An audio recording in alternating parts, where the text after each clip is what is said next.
I'm Janice Hossteiger. After 3 decades in the marketing business and many years of being an entrepreneur, I've learned a thing or two about marketing. Join me as we talk about marketing, small business, and life in between. Welcome to My Weekly Marketing.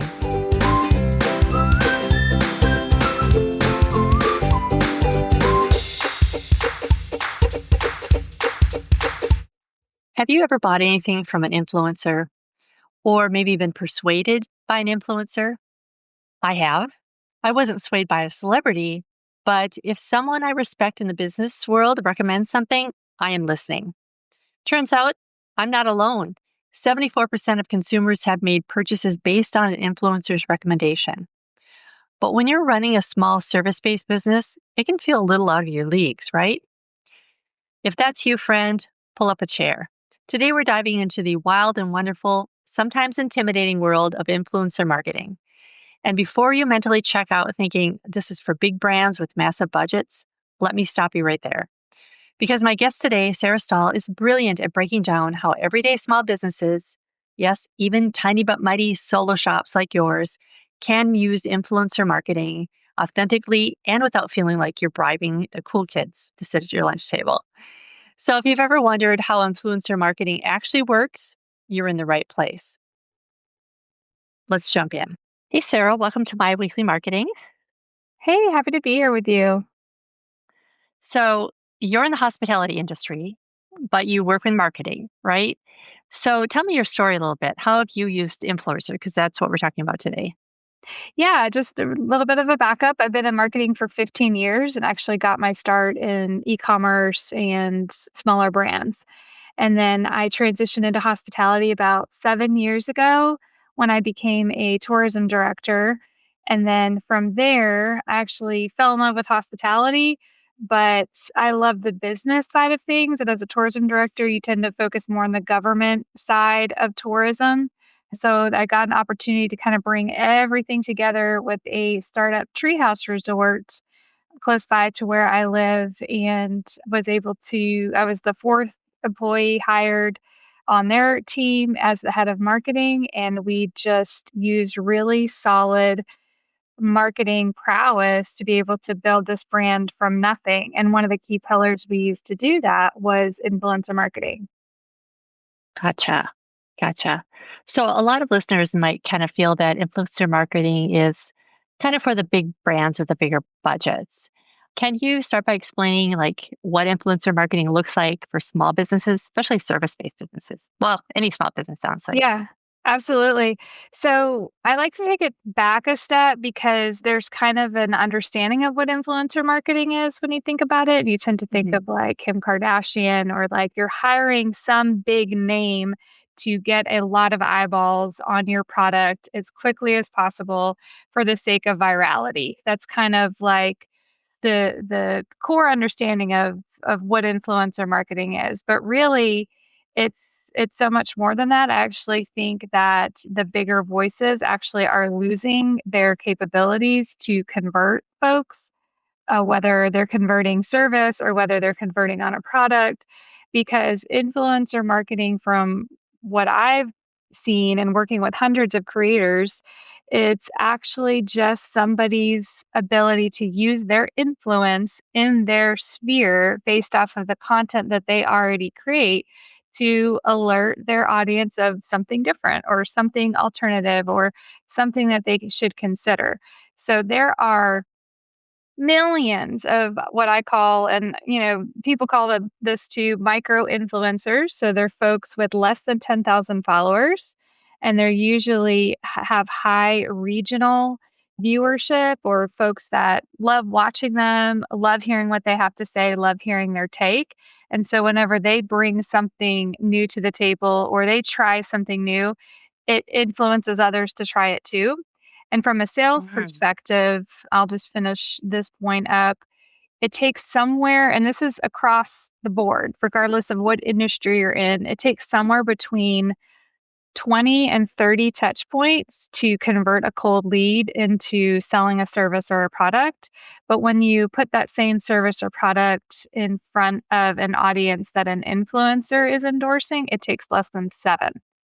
So there's just a trust barrier in the marketplace for lots of reasons that people don't trust what brands are saying. They assume that they're putting their best foot forward. They're not going to hear anything negative come out of the brand. Where the creator, if you will, we'll use creator for the rest of this conversation instead of influencer. The creator actually has a different take and one that they've already built a community of people who know, like, and trust them. So it's a lot easier to hear what they have to say and to break through that noise. Hmm. That's a really good point. I mean, I was thinking about this, like, as I was writing the intro for this, I was thinking about, like, have I bought from an influencer? And yeah, Yeah. without even realizing it, even somebody that in like the business world that recommends a book, like I'm Yes. like, okay, I'm going to get Yeah. that. Yeah. And even a friend, well, that's a whole different level, but even when friends recommend something, it's that same level of know, like, and trust, right? That's what influencers have, that authority. And creators build that friendship with their niche audience. Even if it's a small one, even if it's a couple thousand Yeah. people, I think the disservice that a lot of businesses make, especially when they think of influencers, is they're like, I need to go for somebody big, but they're expensive, right? To like Mhm. have Kim Kardashian do a product drop on, that's like millions of dollars. And you know, that's to me, that's not a long-term solution for business growth and development. A long-term solution is finding the right people who have the eyes and ears of your audience and then developing relationships with them over time. Yeah. Yeah. Love it. So if you have a small business, where do you find influencers? Do you need to work with an agency, for example, or can you reach out to somebody or No, absolutely not. You need to use your social media search abilities, really. You only have to start small. Mhm. So every audience or every industry has different niches within them. So I know I'm in the hospitality industry, but I also am a service provider myself. I'm a consultant for property management companies, and I also bring in business from a service perspective myself. And so one of the things that I do is, for example, I have an audit that I sell to look at property management properties' ability to bring in bookings. And so when I first launched the audit, I actually launched it free. So the first 10 people who signed up on the landing page on my website actually got a free audit that I they had to actually consent to saying, yes, I want to participate in this. Yes, I understand that you're going to be looking at all sides of my business, both positive and negative, and you're going to be using it in a video to share online, right? So they had to consent to that. But I gave 10 people the audit for free. So then from there, I actually got reviews from them. I got feedback from them on how to improve the process. And so I brought in these 10 people as part of my process to develop the service product to be able to spread the word a little more efficiently. So I found those people a couple of different ways. One, I use ChatGPT to basically, if you've ever used Sales Navigator for LinkedIn to try to find Mhm. people or source people, I don't spend the money for Sales Navigator, so I actually used ChatGPT in a format to find people on LinkedIn on a very specific niche level. So I developed brand alternatives to who I am and what I provide. And then from there, I was able to find people on LinkedIn. So then I would follow them and I would connect with them and I got to know them.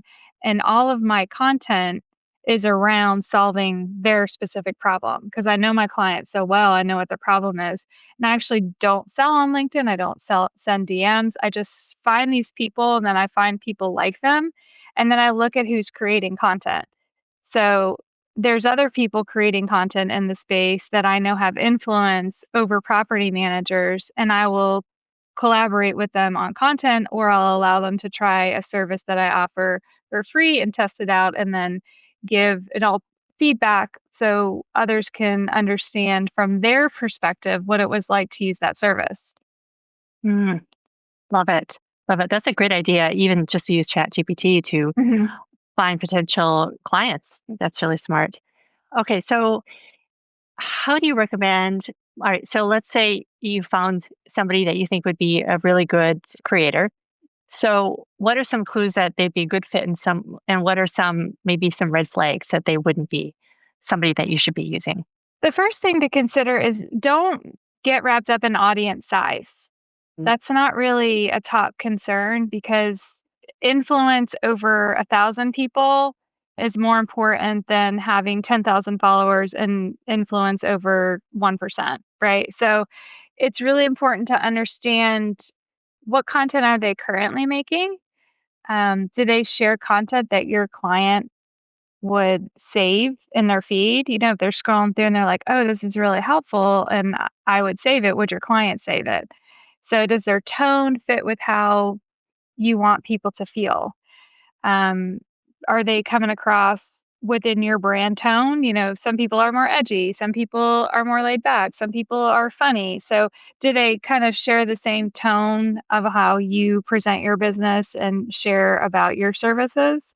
And then would you trust their recommendation? So usually creators can be found one through a search, right? So a hashtag in your niche, or just maybe it's location based.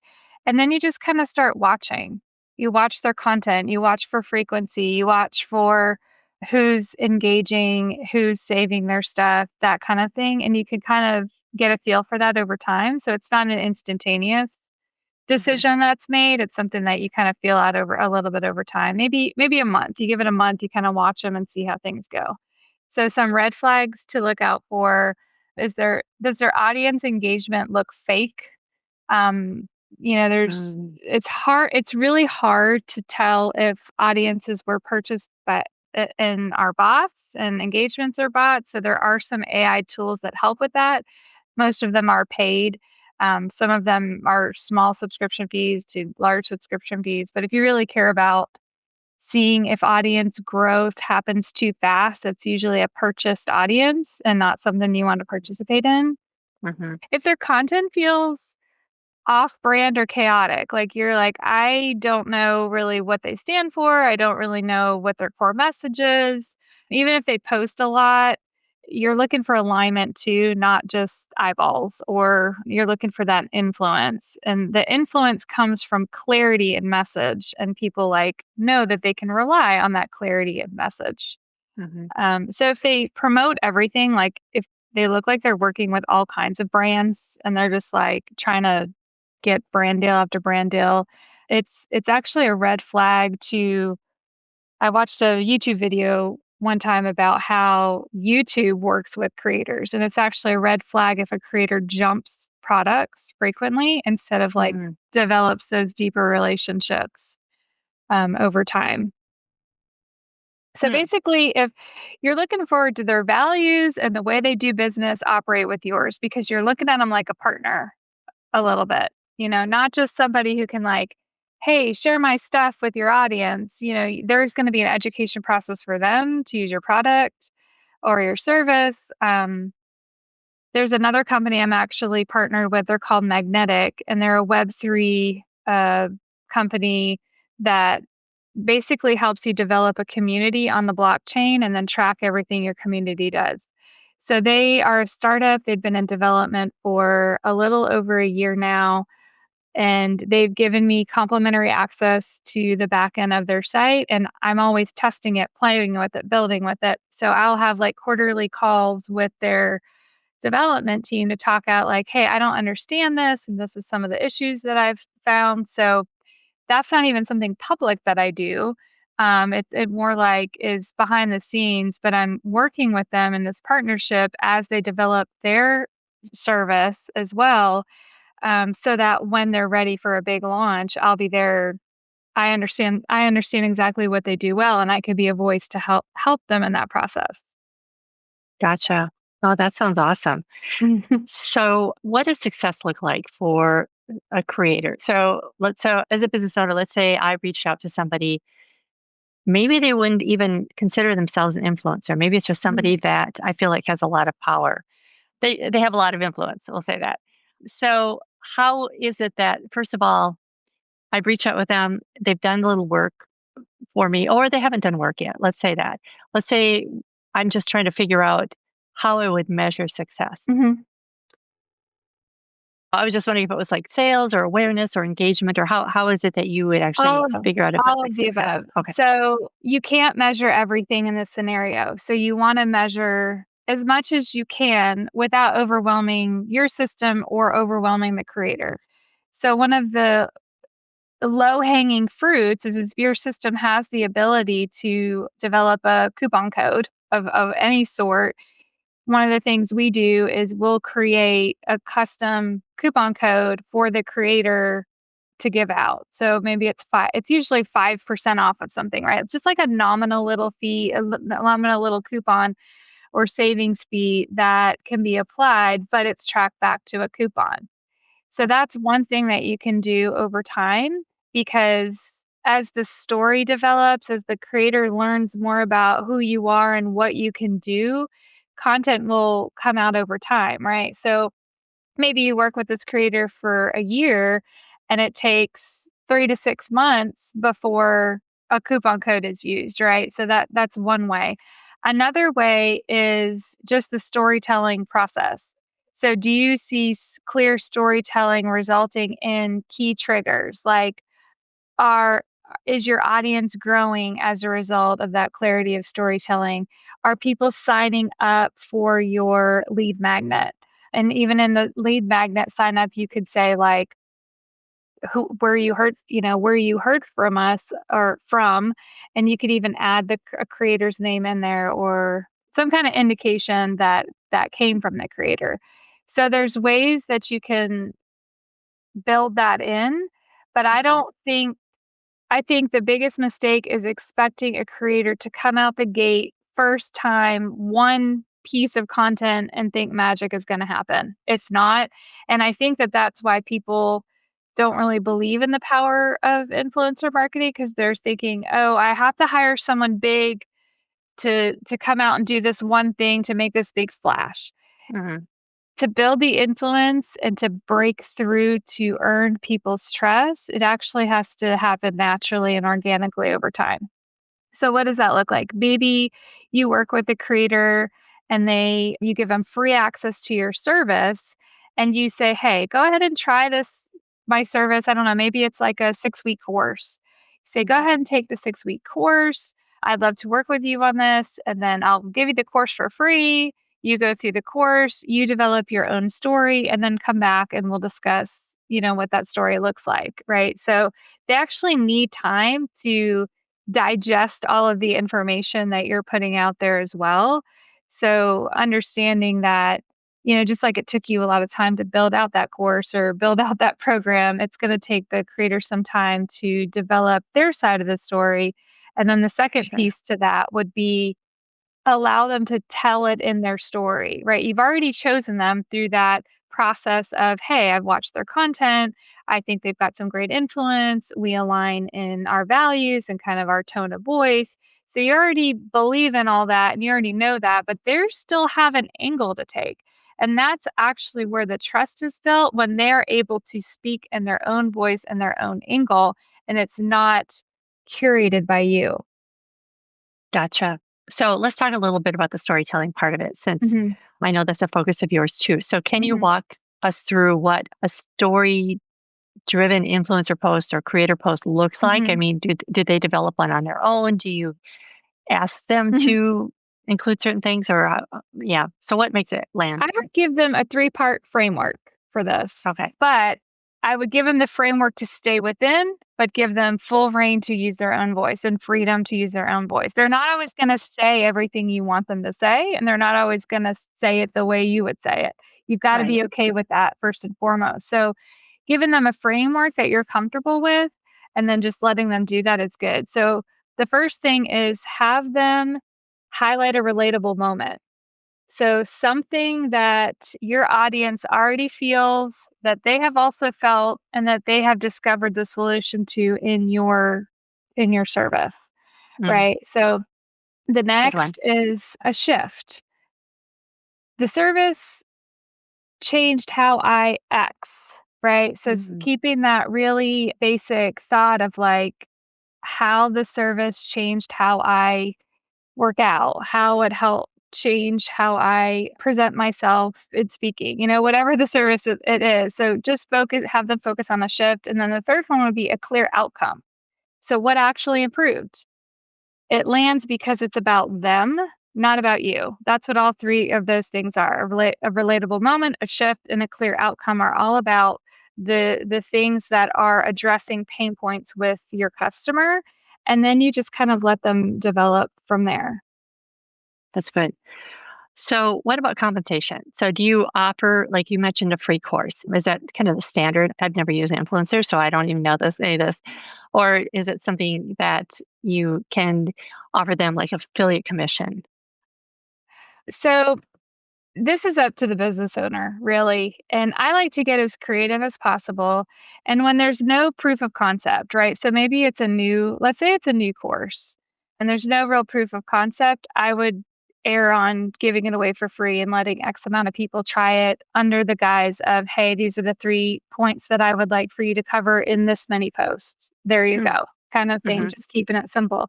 So then it depends, like, are you somebody who's a little more known and you're looking to take it to the next level? Then I would tap into my customer base. And I would say something like, hey, I'm developing a new X, and you've already done this. Would you be willing to test it out for me in exchange for these things? I don't like any first relationship or first touch point, I should say, with the creator to be paid, because Mm-hmm. you don't really know. You don't Yeah, you're really vetting your a potential partner is what you're doing, right? A potential business partner kind of. right. So I like to always offer as much as I possibly can, but not anything paid. So let's say you offer 10 people this free new course. They've agreed to do this exchange and focus on those 3 points in their content creation process, and two of them blow you away. They go above and beyond. They end up, signing up 4 people with their coupon code. You know, you go into who is performing really well, who gets it. You just keep leaning into those and doubling down on them. So from there, then I would say, hey, this went so well. You actually made me some money here. How do you feel about doing something at a little more frequent cadence? Maybe you start with like once a month, they do a reel for you or something like that, Hmm. at this price. So the goal is to use it as a way to develop long-term relationship. But I don't like to start there because you don't know how the content's going to land. You don't know who's got what energy. You don't really know until you see the final product. And you kind of have to let them do their thing to get to the final product. Okay. Is that kind of standard operating procedure with people who I don't, do? I've heard I do everything differently. So Right. Okay. I don't know. In fact, with the properties that I work with, Okay. uh, I require a fee. The creators actually pay us because we have big overhead, right? We've got, like, you're Right. coming to the property, we have manpower behind us, we have housekeepers, we have all kinds of things going on that are costing us a lot of money to have you stay here. So for the property scenario, I ask all the creators to cover the cost of the clean fee to Okay. to stay. And all the properties I work with are, pretty expensive to stay, so it's kind of nominal to pay a clean fee, but that way we're not losing any money. So you would Yeah. have to look at that depending on. It's a little easier to give access to a free course for a service, but when you're dealing with product, you kind of have to look at what's coming in and out to make it feasible, for the business as well, because you're protecting the business and trying to build a relationship. Right. Right. And obviously, if you are selling a product, let's say you sell lotion or something like Mhm, that, you're going to need to get that into their hands to try it before they can mhm, endorse it. So I think mhm, that seems a little more obvious, but you're right. With mhm. services, it's a little different, and definitely with product management. Yeah, I hear you. With hospitality management or hospitality industry, then it's a little different. It's a So little different. And so specifically, I've done this myself. The creators I've worked with have been on the hospitality space, and this works really well. And I've heard a lot of people tell me that they've never seen it done like that before. Typically what happens, in fact, the client I'm working with now, they were paying influencers to stay, and we just shifted the whole thing. There's no more paid to stay, not on the first day. There's a clean fee now incorporated, and we'll see how you perform. And if you perform well, then we're going to open up the doors for some other opportunities. Yeah, I think that's brilliant. And if it works, go for it, Great. right? Yeah. And you never know. Like, that's the interesting thing about people. And I'm not going to get too much on AI, making everything so boring. But that's the interesting thing about people is they're so creative.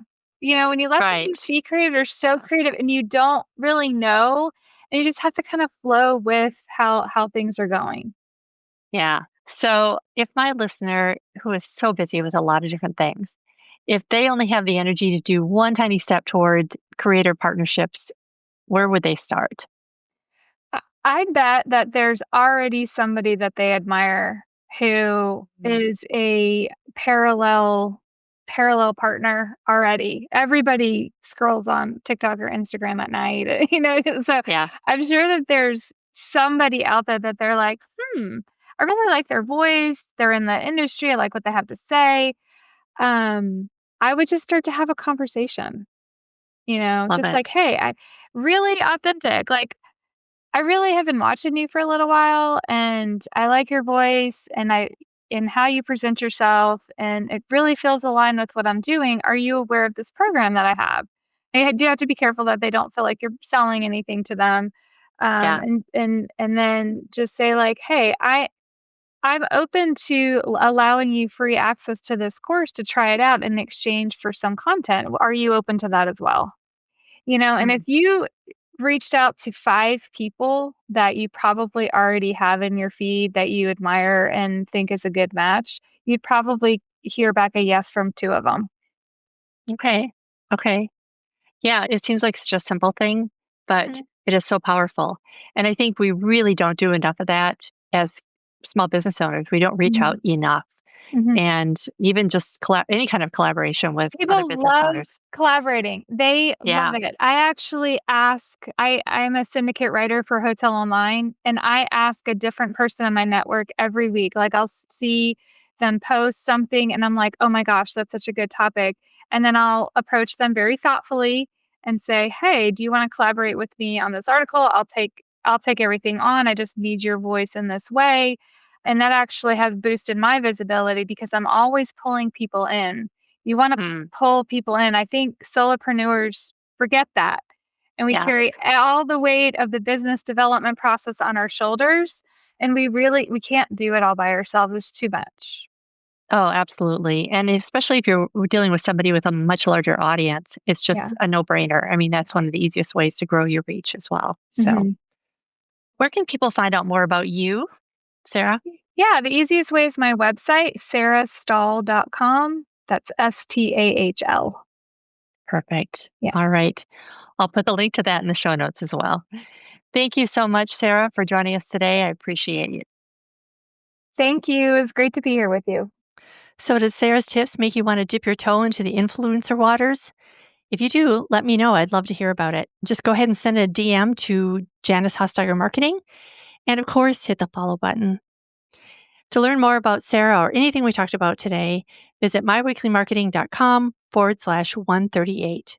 Thanks so much for joining me today. I'll see you next time. Bye for now.